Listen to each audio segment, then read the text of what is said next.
जब भी कोई बायर अगर लैंड परचेज करने जा रहा है या प्लॉट परचेज करने जा रहा है, फ्लैट लेने जा रहा है, कुछ भी अगर वो प्लान कर रहा है रियल एस्टेट से रिलेटेड, कस्टमर का रिएक्शन क्या है? अगर मैं क्लाइंट को इंफॉर्मेशन दे रहा हूँ, क्लाइंट को मार्केट के बारे में बता रहा हूँ, क्लाइंट को डे वन जब तक बेचा भी नहीं है उससे पहले उसको लीगलिटीज समझा रहा हूँ, अपने एक्स्ट्रा चार्जेस समझा रहा हूँ। आज वो मेरे को कहता है सर जब आप घर की इन्वेस्टमेंट की सोचते हैं तो आपके लिए सबसे पहली 5 चीजें क्या थी? वो 5 सवाल आपके मन में क्या आते थे? जिस टाइम पे मैं काम करता था उस टाइम पे तो सबसे पहली चीज़ दिमाग में आती थी कि मैं जहाँ पे भी इन्वेस्ट करूँ, अगर प्रॉपर्टी में इन्वेस्ट करूँ तो वो प्रॉपर्टी लीगली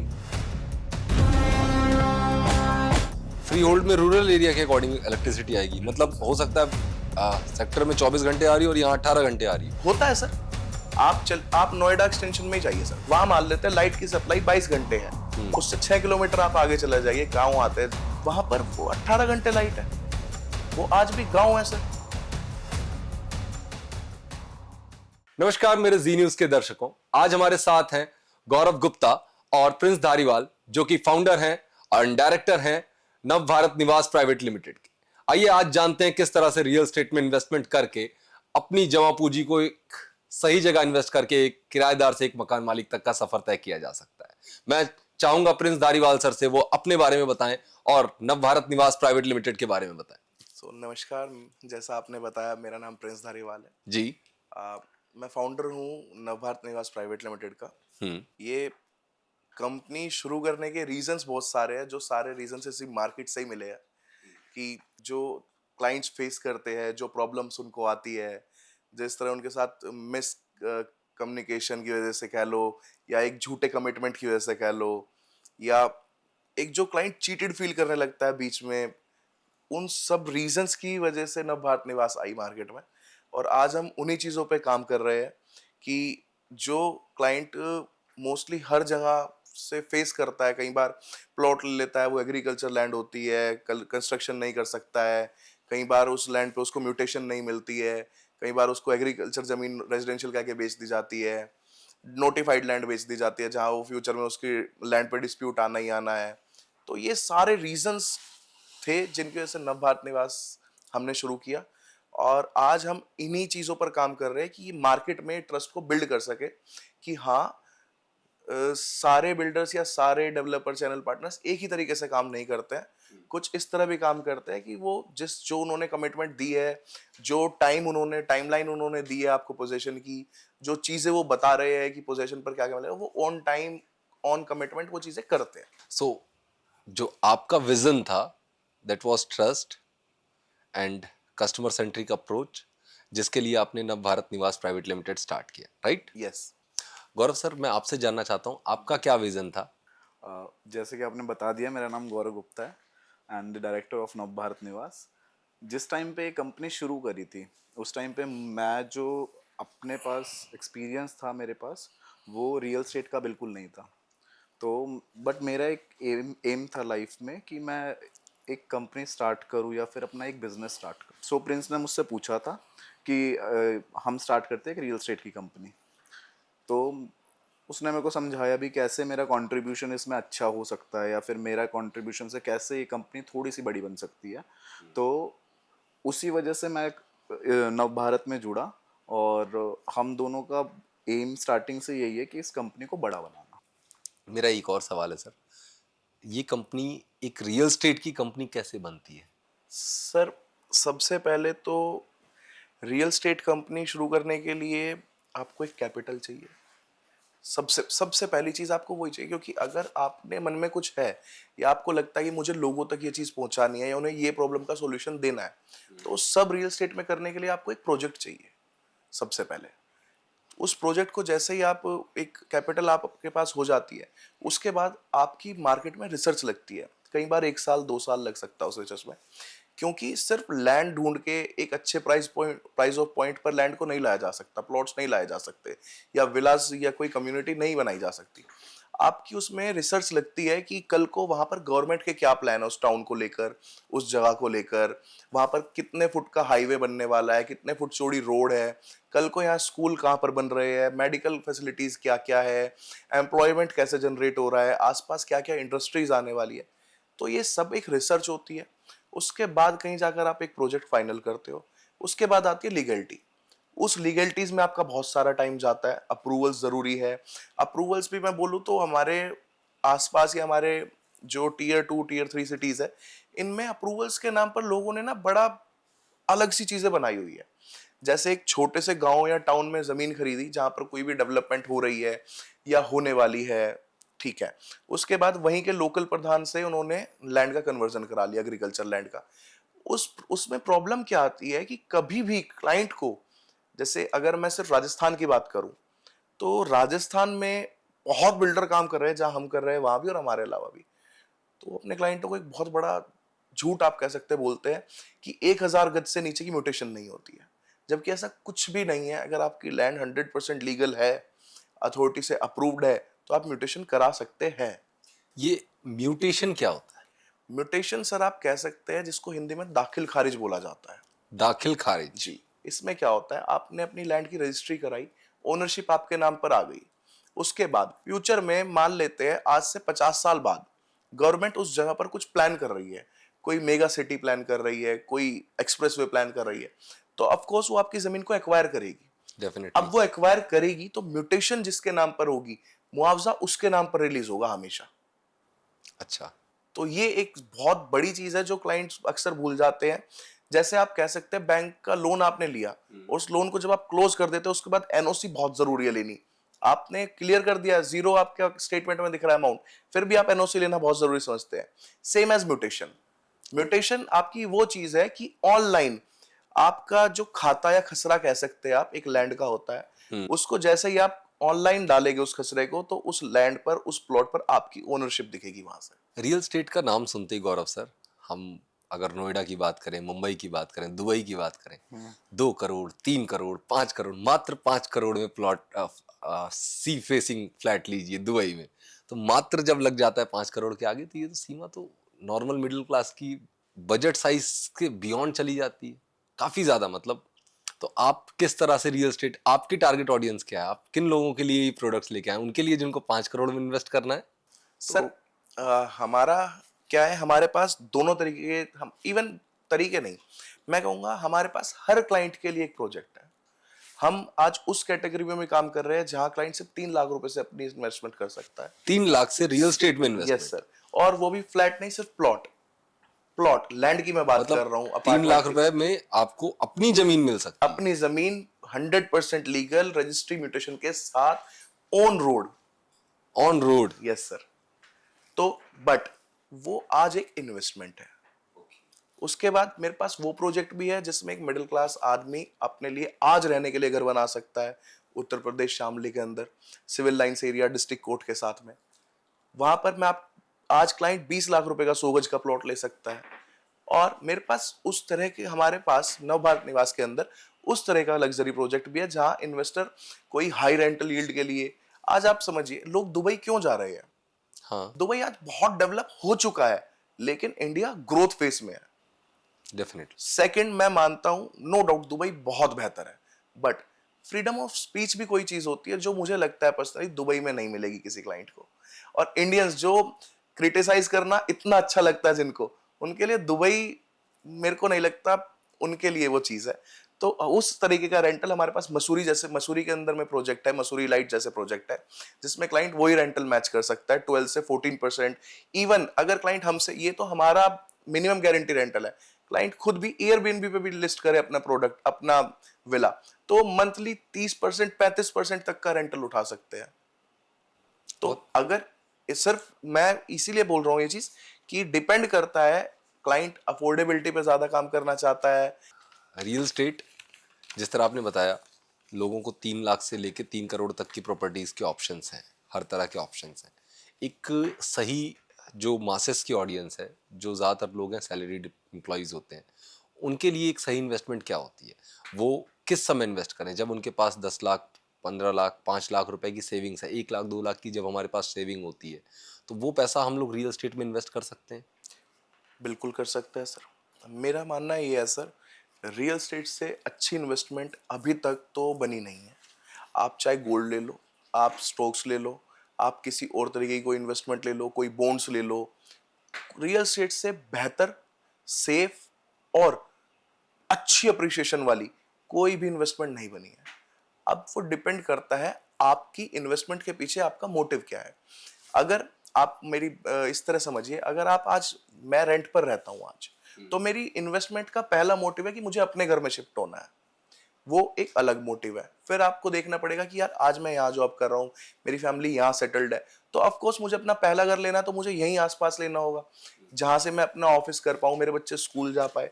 अगर मैं अपने घर में रह रहा हूँ, मेरा पर्पस सिर्फ इन्वेस्टमेंट है, या मैं एक ग्रोथ चाहता हूँ, एक अच्छा अप्रिशिएशन चाहता हूँ, तो उस केस में आप कह सकते हैं कि बहुत सारे ऑप्शंस आपके पास खुल जाते हैं। फिर जैसे आप अपना जयपुर फुलेरा ले लीजिए, खाटू श्याम जी ले लीजिए, शामली हो, या उत्तराखंड के कोई भी प्रोजेक्ट हो, या नोएडा हो, एनसीआर हो, मेरठ हो, अदर बिल्डर्स के कोई भी प्रोजेक्ट हो, फिर आपके लिए वो रास्ते उसी तरह खुल जाते हैं। आपका क्या मोटिव है उसके पीछे। गौरव सर, मेरा एक क्वेश्चन है आपसे। आप एक आईटी प्रोफेशनल रह चुके हैं और आपने एमएनसीज में काम कर रखा है। सो आपके लिए, जब आप घर की इन्वेस्टमेंट की सोचते हैं, तो आपके लिए सबसे पहली 5 चीजें क्या थी? वो 5 सवाल आपके मन में क्या आते थे जिनका सॉल्यूशन नवभारत निवास आज सबसे पहले आपकी सेल्स टीम देती है अपने क्लाइंट्स के साथ? तो जिस टाइम पे मैं काम करता था उस टाइम पे एज अ वर्किंग इंडिविजुअल अगर मैं सोचूं तो सबसे पहली चीज दिमाग में आती थी कि मैं जहाँ पे भी इन्वेस्ट करूँ, अगर प्रॉपर्टी में इन्वेस्ट करूँ तो वो प्रॉपर्टी लीगली अप्रूव हो। फर्स्ट चीज़ तो यही आती थी कि अगर मान लीजिए उस टाइम पे मेरे पास पैसा भी था और मैंने सोचा कि मैं कहीं पे कुछ लैंड बाय करूँ, तो पहली चीज़ तो थी हमेशा कि हमारे पास जो जिससे भी मैं परचेस करूँ, वो जो भी मैं चीज़ परचेस कर रहा हूँ वो लीगली अप्रूव्ड हो। Approved in the sense authority के थ्रू, अथॉरिटी की जमीन से। अथॉरिटी की, कहीं कल को मेरे को ये डर लगता था कल को इस पे कोई आके बुलडोजर ना चला दे, मैंने कुछ बना लिया है, या फिर कल को गवर्नमेंट ही ना बोल दे कि ये लैंड पे यहाँ पे ये पास हो रखा है और आप लोगों ने जो जो भी बायर एट द एंड, क्योंकि नुकसान हमेशा लास्ट में बायर का बायर होता का है, होता क्योंकि सेलर तो अपना सेल करके निकल जाएगा, बची किसके पास वो प्रॉपर्टी, बायर के है पास। बायर के पास। तो कुछ ऐसे ही सवाल रहते थे दिमाग में। फिर एक सवाल ये रहता था कि आज के टाइम में चलो मेरे पास 2 या 3 लाख रुपए पड़े हैं, मैं इन्वेस्ट कर दूं, बट अगर वो प्रॉपर्टी थोड़ी महंगी है तो मैं उसको किस हिसाब से अपना आने वाले फ्यूचर में किस हिसाब से उसकी पेमेंट करूंगा, वो सब क्वेश्चंस रहते थे। सर, सबसे ज्यादा 5 ऑब्जेक्शंस रियल स्टेट में हर कस्टमर जो बताता है, प्लीज। सबसे पहले सर आता लीगलिटी। क्लाइंट हमेशा, मतलब आप थिंकिंग कह लो या आप कह लो रियल स्टेट की वजह से या बिल्डर्स, चैनल पार्टनर, डीलर्स की वजह से ऐसा माहौल क्रिएट हो गया है क्लाइंट्स के अंदर कि उनके दिमाग में सबसे पहला जो डर होता है वो लीगलिटी को लेके होता है। अब लीगलिटी, क्लाइंट कितना, एक मैं कहता हूँ एक एवरेज इंसान है जो अपनी एक जॉब करता है, टाइम मिले अपनी फैमिली के साथ रहता है, शाम को न्यूज़ देखता है, हफ्ते में एक बार अपने दोस्तों से मिल लेता है, उसको कितनी नॉलेज होगी लीगलिटी को लेके? मेरे हिसाब से बहुत ही कम। उसको, उनको पता होगा रजिस्ट्री क्या होती है, थोड़ी और ज्यादा नॉलेज होगी पता होगा रेरा क्या होता है, थोड़ी और ज्यादा नॉलेज होगी तो पता होगा म्यूटेशन क्या होता है। क्या इससे ज्यादा सर पता होगा? लेकिन इनके अलावा भी बहुत सारी चीजें चेक करनी होती है। जैसे आपको हमेशा, ऐसा मेरा मानना है, सबका अलग अलग हो सकता है, लेकिन मेरा हमेशा यही कहना है, आप प्रॉपर्टी हल्की सी महंगी खरीद लो लेकिन हमेशा अथॉरिटी अप्रूव्ड खरीदो। कभी भी आपको ग्राम पंचायत, प्रधान, इनसे अप्रूव्ड सोसाइटी में हाथ नहीं डालना चाहिए। कल को आपको नहीं पता कि क्या फ्यूचर है उस सोसाइटी का, क्या फ्यूचर है उस लैंड का, क्योंकि जिसने आपको बेची है वो निकल जाएगा। ये सबसे मेरे को लगता है पहली प्रॉब्लम। दूसरी, कोई भी लैंड या फ्लोर, अपार्टमेंट, विला परचेज करने से पहले आपको बिल्डर की प्रोफाइल पर काम करना चाहिए।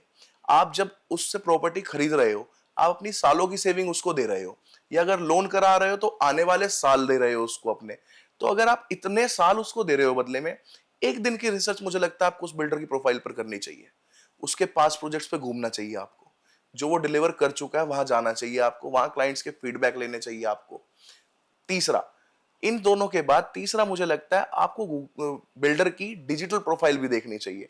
क्या रिव्यूज उसके हैं, क्या सोशल मीडिया पे प्रेजेंस है उसकी, उसके क्लाइंट्स की क्या टेस्टिमनी है उसको लेकर, क्या उसने ऑन टाइम रजिस्ट्रीज दी है, क्या उसने ऑन टाइम पोजीशन दिया है।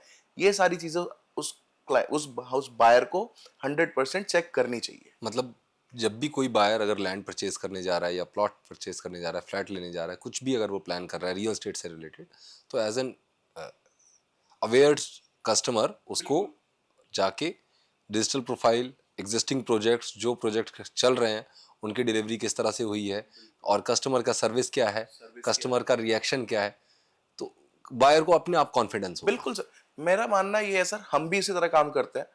अगर मैं क्लाइंट को इंफॉर्मेशन दे रहा हूँ, क्लाइंट को मार्केट के बारे में बता रहा हूँ, क्लाइंट को डे वन जब तक खरीद बेचा भी नहीं है उससे पहले उसको लीगलिटीज समझा रहा हूँ, अपने एक्स्ट्रा चार्जेस समझा रहा हूँ। सी देयर इज, आप कह सकते हैं डेवलपमेंट चार्ज होते हैं एक सोसाइटी के, उसको अपार्टमेंट में आईएफएमएस भी बोला जाता है, ईडीसी आईडीसी चार्जेस होते हैं। ये चार्जेस हमेशा कोस्ट से अलग होते हैं, ऑल इंक्लूसिव कोस्ट में जुड़ के आते हैं। लेकिन कोई भी बिल्डर या कोई भी चैनल पार्टनर अपनी मार्केटिंग करता है तो बेसिक प्राइस से मार्केटिंग करता है।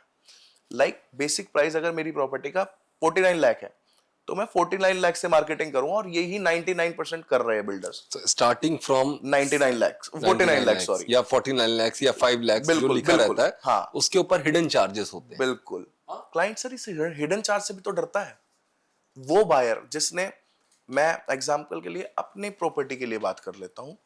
आज मेरे पास एक बायर आया जिसने 5 लाख बड़ी मेहनत से जोड़ा हुआ है सर। आज वो मेरे को कहता है सर मेरे को आपका प्रोजेक्ट अच्छा लग रहा है, आपकी टेस्टिमनीज अच्छी है क्लाइंट की, आपकी लीगलिटी मैंने चेक कर ली है, करवा ली अपने फ्रेंड से या किसी लॉयर से, कुछ भी, मैं सर रेडी हूँ इन्वेस्ट करने के लिए। आज वो 5 लाख का माइंडसेट लेके आया, और जब वो रजिस्ट्री में पहुंचे और कहे कि रजिस्ट्री करा दो, तब मैं उसको बोलूँ कि सर 1 लाख और देने हैं आपको। सर उस क्लाइंट पे उस टाइम क्या बीतेगी? वो अपना 5 लाख दे चुका है, वो देगा बेचारा 1 लाख और, क्योंकि वो फंस गया है। वो ही नव भारत निवास करता है कि किसी भी क्लाइंट को डे एंड तक, रजिस्ट्री तक हम फील नहीं होने देते कि वो फंस गया है या उसको चीटेड।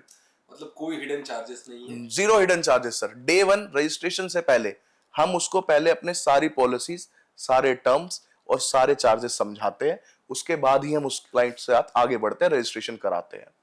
क्योंकि और एक चीज और, कई बार मैंने देखा है सर, जो बिल्डर्स होते हैं, जैसे आज मैं किसी के साथ जुड़ गया और किसी रीजन से कोई प्रॉब्लम आ गई मेरे साथ, कोई फाइनेंशियल इशू हो गए मेरे साथ, और मैं अपनी पेमेंट करने में, जो मेरा पेमेंट प्लान है उसमें थोड़ा डिले हो गया, 1 महीना 2 महीना 3 महीना। बिल्डर्स क्या करते हैं, या तो कैंसिल कर देते हैं यूनिट, या फिर उसका पैसा बढ़ा देते हैं, उसका पेमेंट प्लान चेंज कर देते हैं। नव भारत निवास इस चीज को बिल्कुल फॉलो नहीं करता है, और ना ही हम इस चीज पे बिलीव करते हैं। हम सिंपल सपोर्ट सिस्टम पे काम करते हैं सर, जो हमारे डे वन हमारे एथिक्स और मोरल्स हमें बोलते हैं। ऐसी किसी भी सिचुएशन में क्लाइंट के साथ अगर कुछ प्रॉब्लम है, हम सिंपल अपने हर क्लाइंट को कहते हैं आप हमें बताइए क्या इशू है, क्या रीजन है, और हम आपको उस चीज में सपोर्ट करेंगे जितना डे मतलब एंड तक हम लोग कर सकते हैं, और उसी चीज पे हम काम करते हैं। हम किसी भी क्लाइंट पे अनवांटेडली एक्स्ट्रा चार्जेस या किसी एक्स्ट्रा चार्ज का बर्डन नहीं डालते हैं। जब आप क्लाइंट्स पे कोई हिडन चार्जेस फोर्स नहीं करते हो, तो क्या इससे आपके रेफरल पे कुछ फर्क पड़ता है? सर इस चीज से तो हमारे रेफरल्स बढ़ गए हैं। आप समझिए, आज नव भारत निवास को 1.5 साल हुआ है इनकॉर्पोरेट हुए एज एन कंपनी। उससे पहले जो हम अलग अलग कर रहे थे, मैं रियल एस्टेट में था, वो चीज हटा देते हैं। मैं सिर्फ डे वन जनवरी 2025 से अब तक की बात करूं, आज की डेट में हमारे पास 3000 से ज्यादा क्लाइंट्स हैं। 3000 active clients, very big number. इस नंबर में 60% हमारा रेफरल है सर। बहुत बड़ी बात है। आप कोई भी डेटा उठा लीजिए सर, रियल एस्टेट की कंपनी का 1.5 साल में 3000 क्लाइंट आपको मिल जाएंगे। अगर मिले तो उनमें रेफरल्स जरूर होंगे, और हमारे रेफरल्स या रिकरिंग क्लाइंट्स होने का रीजन यही है, हमारी जो सर्विसेज हम दे रहे हैं, जो हमारी कमिटमेंट है, हम उसे फॉलो करते हैं sir. Prince sir, government approved projects है, हर जगह लिखा रहता है सारे बैनर्स पे। जैसे आपने अभी एक तो मिथ ब्रेक कर दिया रियल एस्टेट का, स्टार्टिंग फ्रॉम 499, या वो चाहे लैक्स लिखा हो चाहे करोड़ लिखा हो, उसके आगे 1 करोड़ और या 1 लाख और जुड़ सकता है, जो हिडन चार्जेस होते हैं। गवर्नमेंट अप्रूव्ड लिखा रहता है। अब गवर्नमेंट अप्रूव्ड है तो एक नॉर्मल कस्टमर हर प्रॉपर्टी के लिए मैं लीगल एडवाइजर के पास नहीं जा सकता कि हर प्रॉपर्टी मुझे जाके पता करनी हो, लेकिन क्या मिनिमम डॉक्यूमेंटेशंस होनी चाहिए जो मुझे पता हो, जो मैं एज ए अवेयर कस्टमर अपने सेल्स पर्सन से पूछ सकता हूँ या रियल एस्टेट एजेंट से पूछ सकता हूँ? सर सबसे पहले जो प्रॉपर्टी आप बाय कर रहे हो, उसकी आपके पास पूरी चेन होनी चाहिए। चेन क्या होती है? चेन की, मेरे बिल्डर से पहले वो किसान के नाम थी। ओके। किसान के कितने भाई थे, उसका पूरा पेडिग्री, उसके पापा जी कितने भाई थे, उसके ग्रैंडफादर कितने भाई थे, अगर वो उस लैंड में खातेदार थे कभी ना कभी, तो उनकी भी लैंड में रजिस्ट्री होनी चाहिए। और खातेदार नहीं थे और खातेदार थे और रजिस्ट्री नहीं है, तो उनकी एनओसी होनी चाहिए। अगर किसी वजह से अगर वो नहीं है इस दुनिया में, तो उनके बच्चे या उनकी वाइफ जो है उनकी एनओसी होनी चाहिए। उसके बाद ये पूरी चेन क्लियर होनी चाहिए, नंबर 1। सेकंड, टाइटल लैंड का टाइटल क्लियर होना बहुत जरूरी है। क्या वो आर जोन में है, या वो एग्रीकल्चर है, या वो फार्म लैंड है, या वो कमर्शियल है, या वो इंडस्ट्री लैंड है। तो टाइटल क्लियर होना चाहिए। थर्ड आता है सर सीएलयू लेटर। आपके पास कन्वर्जन लेटर होना चाहिए, आप मतलब बिल्डर के पास होना चाहिए। कन्वर्जन के बाद सबसे अहम, आपका नक्शा पास है या नहीं, और नक्शा पास है तो कहां से पास है। अगर आप किसी टीयर 2 टीयर 3 सिटीज में काम कर रहे हैं, तो नक्शा हमेशा डीएम से पास होना चाहिए, किसी पटवारी या तहसीलदार से नहीं, डीएम से। और अगर आप टीयर 1 सिटी में काम कर रहे हैं, तो ऑफ कोर्स अथॉरिटी, दो तरह की लैंड है। नोएडा की मैं एग्जांपल हूं तो फ्री होल्ड और leasehold. Leasehold land ही अच्छी है सर, जो सेक्टर्स में लैंड है। आप रेट का फर्क देखिए, आप आज पीछे गांव में चले जाइए, ग्रेटर नोएडा या Noida extension, free hold land आपको 60-60, 50-50 हजार रुपए गज में मिल जाएगी। वहीं सेक्टर्स में आप जाएंगे तो लैंड आपको 1.5-1.5, 2-2, 3-3 लाख रुपए गज की मिलेगी। तो ये जो डिफरेंस है, ये लीगलिटी का, फ्यूचर प्लानिंग का, सेफ्टी का, पीस ऑफ माइंड का, अप्रिशिएशन का, ये इन सब का ही डिफरेंस है सर। एक सवाल मेरा और है, अभी आपने बोला फ्री होल्ड और अथॉरिटी। फ्री होल्ड की जमीन और अथॉरिटी की जमीन में कॉस्ट का तो बहुत डिफरेंस है, लेकिन सर्विसेज का क्या क्या डिफरेंस है? सर्विसेज का सर, मैं एग्जांपल के लिए आपको दिल्ली का एग्जांपल देता हूँ। यहाँ पर जब नोएडा नहीं भी बसा था, या इवन आज भी दिल्ली में कुछ ऐसी जगह है जहां पर आज भी सीवर लाइंस नहीं है। आज भी नहीं है। दिल्ली के कुछ आउट एरिया में, आउटकर्ट्स में। तो मैं भी दिल्ली से ही बिलोंग करता हूँ सर। मैं दिल्ली में एक जगह रहा करता, दुर्गापुरी एक्सटेंशन, शादरा। तो ये मैं बात कर रहा हूँ 2009-2008 के आसपास की सर। तो हमारे यहाँ एकदम से एमसीडी की ने नोटिस भिजवाए, अनाउंसमेंट्स करवाई, सिविल लाइन डल रही है, पैसे जमा करिए। तो सबसे, जैसे हाउस टैक्स होता है वैसे ही सबका एक फंड जमा हुआ, सबके पैसे जमा हुए उनके प्लॉट साइज के अकॉर्डिंग, सिवर लाइन के नाम पे रोड खुदी, सीवरेज डली, फिर वो रोड बनी, उस चीज का पैसा गया। तो ये क्या, एक फैसिलिटी है जो गवर्नमेंट देती है। सेम यही फर्क है सर फ्री होल्ड लैंड और लीज होल्ड लैंड में। आप जब सेक्टर के अंदर रह रहे हो तो आपको फैसिलिटीज वैसे मिल रही है, आपको इलेक्ट्रिसिटी 24/7 मिल रही है, सीवर लाइन मिल रही है, रोड टूटेगी तो रोड बनेगी सर, अथॉरिटी बनाएगी। फ्री होल्ड में ये सारी चीजें नहीं है सर। फ्री होल्ड में इलेक्ट्रिसिटी भी नहीं है? इलेक्ट्रिसिटी है, लेकिन फिर वो रूरल एरिया के अकॉर्डिंग आती है, अर्बन और रूरल एरिया। फ्री होल्ड में रूरल एरिया के अकॉर्डिंग इलेक्ट्रिसिटी आएगी, मतलब हो सकता है सेक्टर में 24 घंटे आ रही हो और यहाँ 18 घंटे आ रही हो। बिल्कुल होता है सर। आप नोएडा एक्सटेंशन में ही जाइए सर, गौर सिटी है, वहां मान लेते हैं लाइट की सप्लाई 22 घंटे है। उससे 6 किलोमीटर आप आगे चले जाइए, गांव आते हैं जलालाबाद, या से मेरा नाम मैं शायद गलत ले सकता हूँ, बहुत सारे गांव आते हैं, वहां पर वो 18 घंटे लाइट है। वो आज भी गांव है सर, वहां आधी जगह सीवर लाइन नहीं है सर। वो वहां कोई डिफाइन नहीं है कि ये ग्रीन जोन है। आप समझिए, गांव है, वहां पर पुराने जमाने से घर बने हुए हैं सर। वो घर इलीगल नहीं है, वो लीगल है, लोग रह रहे हैं, रहेंगे। बट क्या वो प्लान सिटी है? फैसिलिटीज नहीं होंगी वहां पे, क्योंकि वो प्लान नहीं करी गई है, वो बनी बनाई है। एक कस्टमर को आपका सजेशन, प्रिंस धारीवाल का क्या सजेशन होगा? वो हमेशा फ्री होल्ड प्रॉपर्टी के लिए जाए कि अथॉरिटी की जमीन के लिए जाए? सर 100% अथॉरिटी की जमीन के लिए। 100%? 100%। अगर उसका मकसद फ्यूचर में वहां पर कुछ बड़ा करने का नहीं है, अगर आप एक बड़ा लैंड ले रहे हो, तो आपका विजन क्या हो सकता है? तो आप फ्यूचर में खुद उसको एक सोसाइटी बनाओगे, या फिर आपका हो सकता है मैं इस पे फार्मिंग करूंगा, ऑर्गेनिक फार्मिंग करूंगा, या मैं कोई प्लांट लगाऊंगा, या मैं कोई डेयरी खोलूंगा। अगर ये आपके विजन है तो आप फ्री होल्ड लो या एग्रीकल्चर लैंड लो, कोई फर्क नहीं पड़ता है। आपको जो आपके हिसाब से अच्छी हो, सस्ती हो, कनेक्टिविटी अच्छी हो, वो आप लो। लेकिन अगर आपका विजन वहां पर घर बनाना या घर बनाकर कोई रेंटल इनकम लेना, ये विजन है, तो हमेशा सर अप्रूवल्स वाली जमीन पे ही काम करो आप। 2-3 सवाल मैं और पूछूंगा रियल एस्टेट से रिलेटेड। रियल एस्टेट में एक आजकल सेल्स में बूम आ रखा है कि जिसको रियल एस्टेट के कोचेस बन गए हैं, रियल एस्टेट की ट्रेनिंग्स हो रही हैं, रियल एस्टेट्स के सेल्स के लिए हायरिंग चल रही है अलग तरीके से। सो क्या रियल एस्टेट मार्केट इतना ज़्यादा बूम कर रहा है, इंडियन मार्केट? सर जैसा मैंने आपको बताया कि बेस्ट इन्वेस्टमेंट अगर आपको कहीं करनी है तो वो रियल एस्टेट है। अब हुआ क्या, जैसे जो ये स्मार्ट सिटीज बनी, जैसे आपका नोएडा हुआ, ग्रेटर नोएडा हुआ, जेवर हुआ, गुड़गांव हुआ, मोहाली हुआ, सोनीपत हुआ, मेरठ हुआ, यहाँ पर लोगों ने वो चीजें होती हुई देखी है कि उनका एक 20 लाख का प्लॉट 2 करोड़ का कैसे हो गया, 50 लाख का प्लॉट 5 करोड़ का हो गया। और ये बहुत ऐसा नहीं 25-25 30-30 साल लगे, ये चीजें होती हुई उन्होंने देखी है 10-10 साल में। यानी कि इसी जनरेशन में अगर आज मैं 35 साल का हूं और मैंने आज इन्वेस्ट करा, तो जब मैं अपने रिटायरमेंट में पहुंचा हूं 50 साल 55 साल, मेरा वो पैसा 10 टाइम्स 20 टाइम्स तक ग्रो कर चुका है। तो वो पैसे वहां से मैंने एग्जिट ली, वो पैसे मैं अपनी एज एन रिटायरमेंट एंजॉय कर सकता हूं, अपने बच्चों के लिए उनकी पढ़ाई पर या उनकी शादी पर खर्च कर सकता हूं। वो चीजें अब जब देख ली है होती हुई, तो अब लोगों का इंटरेस्ट जाग गया रियल एस्टेट के लिए। उनको समझ आ गया है कि वैल्यू कहां पर है, पैसा बनता कहां पर है, लीगल कहां पर है, सेफ कहां पर है। एग्जाम्पल के लिए मैं आज स्टॉक्स की बात करूं सर, नो डाउट स्टॉक ने 100 टाइम्स भी आपको पैसा दे देंगे, लेकिन कितने ऐसे स्टॉक में आप पैसा लगा पाते हो जो 100 टाइम ग्रो कर जाते हैं सर? मेरे को लगेगा अगर मैं परसेंटेज में कैलकुलेट करूंगा तो बिलो 4% ही रह जाऊंगा। लेकिन वही मैं प्रॉपर्टी की अगर बात करूं पिछले 15 सालों की, तो लोगों ने सर पैसा कमाया है प्रॉपर्टी से। बिल्कुल। गौरव सर, मेरा आपसे एक सवाल है, आप बेस्ट इन्वेस्टमेंट किसे कहते हैं, रियल एस्टेट या स्टॉक मार्केट? मैं बेस्ट इन्वेस्टमेंट हमेशा रियल एस्टेट को बोलूँगा।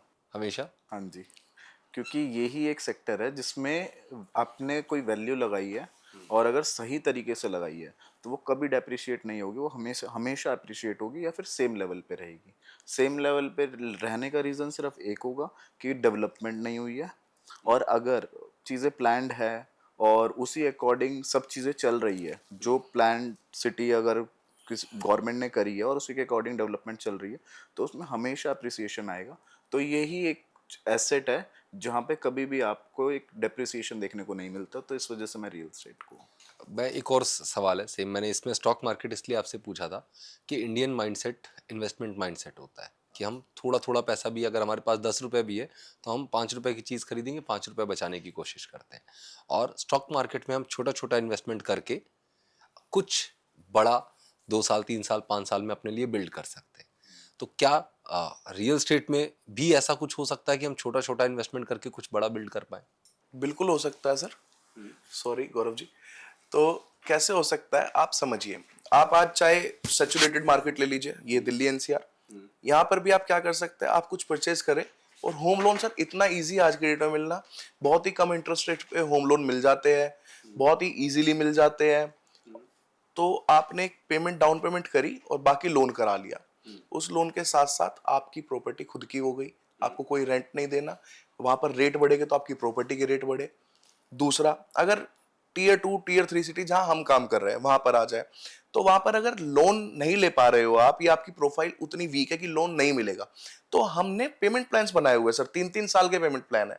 आप समझिए अगर आपको 5 लाख रुपए भी आज मैं बोलूँ कि 3 साल में देने हैं, तो कोई जमीन जो 5 लाख रुपए की है, आज आप किसी को सेल कर रहे हो और आज अगर वो 2,000 10,000 दे के बुक कर रहा है, 6 महीने बाद अलॉटमेंट लेटर ले रहा है, तो उस जमीन की वैल्यू नहीं बढ़ती जा रही है। वो 5 लाख जो जेन्युइन कॉस्ट आपको मिलनी चाहिए थी, वो 3 साल बाद आप ले रहे हो। सर देखिए, मतलब मैं बहुत चीजें घुमा फिरा के नहीं बोलूंगा, मैं ऐसा नहीं दिखाऊंगा खुद को कि मैं सज्जन आदमी हूं, मैं देना चाहता हूं, नहीं सर। हर हर इंसान उसी तरह काम कर रहा है। अगर मैं रियल एस्टेट में आया हूं सर, तो मैं भी इसलिए हूं कि मैं भी कमाना चाहता हूं, आगे बढ़ना चाहता हूं लाइफ में। बट अगर मैं अपने एक प्रोडक्ट में 4 लाख 5 लाख के प्रोडक्ट में 3 साल की ईएमआई दे रहा हूं, तो ये मतलब नहीं है कि मैं कुछ नहीं कमा रहा हूं। मैं भी कमा रहा हूं, कम कमा रहा हूं, मेरे मार्जिन्स कम है, लेकिन वो किस तरह मैं दे पा रहा हूं सर। एक तो सबसे पहले अलॉटमेंट लेटर हम 6 महीने बाद नहीं सर, हम डे 1 जब क्लाइंट सारी चीजें समझ के हमारे साथ रजिस्टर करता है, हम डे 1 उसको पोजेशन रजिस्ट्री अलॉटमेंट सब ऑफर कर देते हैं। हमारा वैसे हम काम नहीं करते हैं कि पोजेशन 24 महीने बाद मिलेगा, रजिस्ट्री 18 महीने बाद खुलेगी। हम डे 1 अप्रूवल्स आने के बाद अपनी सेल्स शुरू करते हैं। मतलब आज मैं आपके पास जमीन बुक करता हूं तो कल मैं रजिस्ट्री करा सकता हूं 100% पेमेंट बिल्कुल बिल्कुल राइट? बिल्कुल सर। नव भारत निवास डे 1 से इसी मॉडल पे काम करता है, पहले गवर्नमेंट अप्रूवल्स, उसके बाद सेल्स। मतलब आपने बार बार एक चीज कही कि मैंने आपसे भी पूछा कंपनी खोलने के लिए कितना समय लगता है, तो आपने बोला एफर्ट्स कैपिटल उससे ज्यादा 2 साल का रिसर्च, रिसर्च। तो मतलब इसीलिए आप मैंने बोला। पहले प्लानिंग करते हैं, हाँ, डॉक्यूमेंटेशन करते हैं, बिल्कुल अपने आप को इतना स्ट्रांग स्ट्रॉन्ग बिल्ड बनाते हैं। करते हैं कि कंपटीशन आ ही ना पाए। सर देखिए, मैं मेरे से बहुत बड़े बड़े जाइंट बैठे हैं। रियल एस्टेट इंडस्ट्री बहुत बड़ी इंडस्ट्री है। अगर मैं वैसे फाइट करने जाऊंगा तो ना मैं टिक पाऊंगा, और जो मैं अच्छा करना चाहता हूं, जो मैं गलतियां देखी है, जो डर मार्केट में बना हुआ, उसको तोड़ना चाह के भी नहीं तोड़ पाऊंगा। मेरे को कुछ तो अलग तरीके से अप्रोच करना पड़ेगा क्लाइंट को। तो वो अप्रोच मेरी है लीगलिटी। मैं अपने प्रोडक्ट को पहले पूरा 100% लीगल करूंगा, उसके बाद ही लॉन्च करूंगा मार्केट में। तो इसी चीज पे हम काम करते हैं, और ईएमआई प्लान्स भी इसी अकॉर्डिंग बनाए हुए हैं। There are 3 plans of payment, जिसमें client hand to hand registry भी करा सकता है, 1 साल में भी करा सकता है, और एक फ्लेक्सिबल पेमेंट प्लान है जिसमें 3 साल का मैं टाइम देता है। मैं आपसे एक और सवाल इस बात में पूछना चाहूँगा।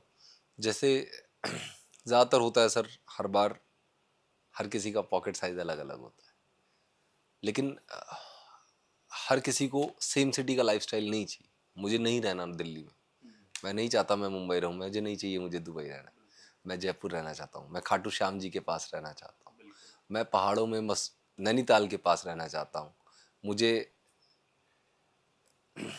जिम कॉर्बेट नेशनल पार्क के पास रहना है, मैं नेचुरल लाइफ जीना चाहता हूँ, या मैं स्पिरिचुअल लाइफ जीना चाहता हूँ। तो उसके लिए भी कुछ इन्वेस्टमेंट अपॉर्चुनिटीज हैं नव।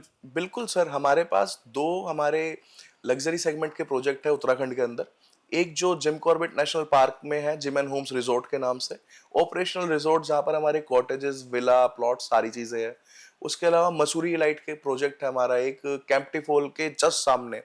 आप इमेजिन करिए, आप अपने विला में हैं, बैल्कनी में आए सुबह, और जैसे ही आप बैल्कनी में आए, सामने वाटरफॉल है आपके, चारों तरफ पहाड़, ग्रीनरी, बहुत सामने महंगा होगा वाटरफॉल। सर ये तो। नहीं नहीं नहीं सर, बहुत महंगा नहीं है। आप मान के चलिए कि सर 2 तरह से प्रॉपर्टी सेल होती है पहाड़ों में। एक, कि भाई ये जमीन का टुकड़ा है, ले लो और बना लो। दूसरा, हम जिस तरह से काम कर रहे हैं, हम सेम वहां भी वही लीगलिटी का पॉइंट मेरा आएगा। हमने एक लैंड खरीदा, उस लैंड को खरीदने के बाद उस पूरे लैंड को अथॉरिटी में रजिस्टर करा के उस पे कन्वर्जन करा रहे हैं। कन्वर्जन के बाद पहाड़ों में बहुत सारी एनओसीज भी लेनी होती है। जैसे वहां पर टूरिज्म की एनओसी लेनी होगी, फॉरेस्ट की एनओसी लेनी होगी, क्योंकि काम कंस्ट्रक्शन का भी तो करना है सर। उसके बाद उस सोसाइटी में पूरी कंस्ट्रक्शन होगा, फिर जाके हम उसको पोजेशन दे पाएंगे। अभी इसीलिए हमने अपनी मसूरी प्रोजेक्ट की सेल्स ओपन नहीं करी है। अभी भी वो प्रोजेक्ट हमारा प्री लॉन्च में ही पड़ा है। फर्स्ट हमारे सारे अप्रूवल्स आ जाएंगे, सब कुछ एनओसीज हमारे पास आ जाएगी, हम बेसिक काम सोसाइटी के अंदर कर चुके होंगे, रिटेनिंग वॉल्स, बाउंड्री गेट। उसके बाद हम उसकी सेल्स लॉन्च करेंगे। नेशनल पार्क का नाम लिया आपने। नेशनल पार्क प्रोटेक्टेड एरियाज होते हैं, प्रोटेक्टेड जोन्स होती है, भले ही हरा भरा है, ग्रीन जोन है, अच्छा लगता है, लेकिन यहाँ के आसपास ज़मीन काफ़ी फॉरेस्ट डिपार्टमेंट रेगुलेट करता है। जी, तो यहाँ से किस तरह से, अगर एक एंड यूज़र एंड कस्टमर की बात मैं करूँगा, तो वो अगर कोई ज़मीन परचेज कर रहा है नेशनल पार्क के पास या माउंटेन्स में, माउंटेन्स की टोपोग्राफी अलग है, उनके लॉज अलग हैं, कई सारे स्टेट्स हैं जहाँ पे हम ज़मीन खरीद भी नहीं सकते, तो उसके बारे में थोड़ा सा ब्रीफ करेंगे आप। सर उत्तराखंड में एक लो है कि आप सवा नाली तक परचेज नहीं कर सकते हैं। ये क्या है सर? अगर सवा नाली जैसे गज, स्क्वायर फीट, मीटर, ये सब किसी चीज को नापने के, लैंड को नापने के नाम है। ऐसे ही उत्तराखंड में नाली चलता है वर्ड। नाली। जी, तो एक नालीज 240 स्क्वायर यार्ड, सवा नालीज 300 स्क्वायर यार्ड। अगर आपके पास उत्तराखंड में 2001 से पुरानी लैंड नहीं है, तो आप वहां सिर्फ सवा नाली ही परचेज कर सकते हो, और अगर है तो आप जितनी चाहे उतनी लैंड परचेज कर सकते हो। और नए रूल के अकॉर्डिंग वो लैंड एग्रीकल्चर नहीं होनी चाहिए, और अगर एग्रीकल्चर है भी तो 3 महीने के अंदर आपको उस पर कंस्ट्रक्ट करानी जरूरी है। तो ये लो है उत्तराखंड का। और रही नेशनल पार्क की बात, तो सर ये चीज है कि जो कोर नेशनल पार्क है, वहां पर तो ऑफ कोर्स आप लैंड नहीं ले कोर जोन सकते, जो है वो तो नहीं यूज, बट उस कोर जोन के बाहर आउटकर्ट्स में गांव है, बफर जोन रहता है। बफर जोन है, छोटे छोटे गांव है, जहां पर हमारे काफी सारे रिजॉर्ट्स भी है, क्लब महिंद्रा, द बाग, इवारा, ऐसे रिजॉर्ट्स है।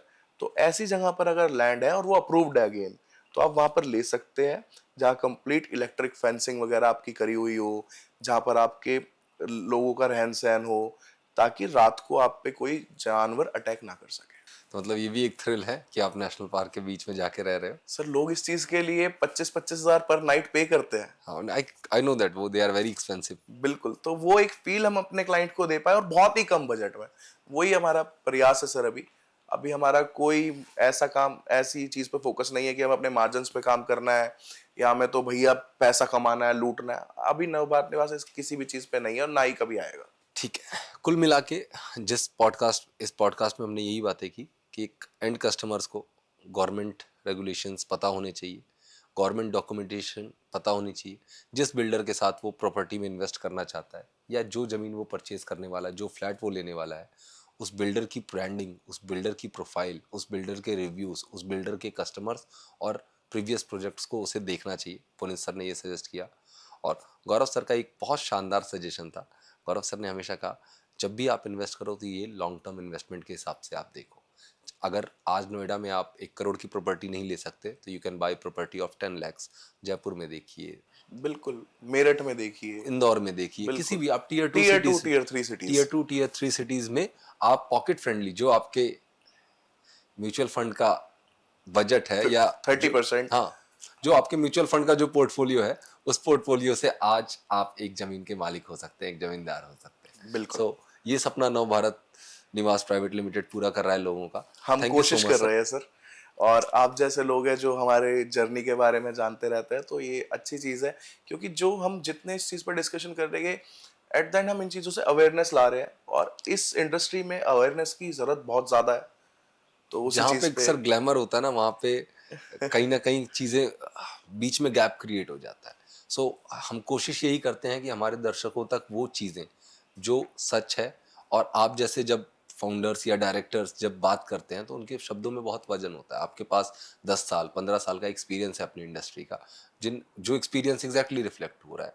तो हम चाहते हैं हमारे दर्शक ये चीज़ें जानें, क्योंकि वो अपनी ज़िंदगी भर की जमा पूंजी कहीं पे भी इन्वेस्ट करने वाले हैं, चाहे वो किसी भी बिल्डर के साथ, किसी भी डेवलपर के साथ आप काम कर रहे हो। डॉक्यूमेंटेशंस आप ज़रूर देखिए, प्रीवियस प्रोजेक्ट्स ज़रूर देखिए, ब्रांडिंग देखिए, उसके साथ साथ अलॉटमेंट, रजिस्ट्री, और कोशिश करें हमेशा रजिस्ट्री सेक्टर वाले ऑथराइज प्लॉट्स लेने की, जैसा पुनीत सर ने कहा। तो इन सारी चीज़ों से इन्वेस्टर्स को ये ज़रूर पता चलेगा कि कब कैसे एक 1% इंप्रूवमेंट भी अगर उनकी नॉलेज में होगा तो this podcast will definitely help them. Thank you so much sir. Thank you, thank you so much Gaurav sir.